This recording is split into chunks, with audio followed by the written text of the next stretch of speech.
the nomination of our Honorable Prime Minister today. BPF सरकार আহিব এই কথাটো স্পষ্ট মোৰ মতেতো কোকৰাঝাৰ BPF ওলাব মই যিমান দূৰ মোৰ খবৰ পাইছো কোকৰাঝাৰ BPF ওলাব যিটো চৰকাৰ চলাই আছে UPPL এইটোতো ক'ব গ'লে UPPL নামতহে Coming from Assam, Bodoland, and as a team NDA, we have attended the nomination of our Honorable Prime Minister today, and we are very much confident this time NDA will come back with a huge margin, and the Prime Minister has already won the heart of the people of entire country. In last 10 years, he has done lots of things in the entire country. In Northeast, you can see that there is a huge transformation from violence to peace. Anytime you can, you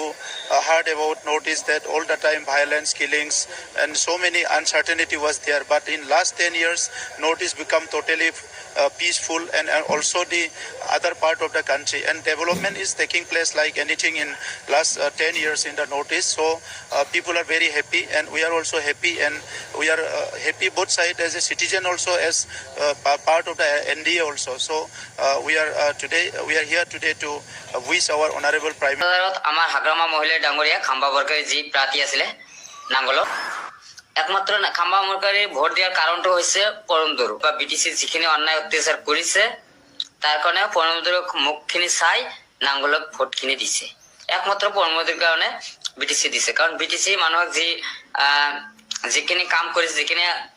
BTC ৰাইজক হাৰাশাস্তি কৰিলে একো কৰিব পৰা নাই তাত 4টা বছৰ গ'ল প্ৰায় 5টা বছৰ ৰুলিং চলিব গতিকে 5টা বছৰি ৰুলিং চলি আছে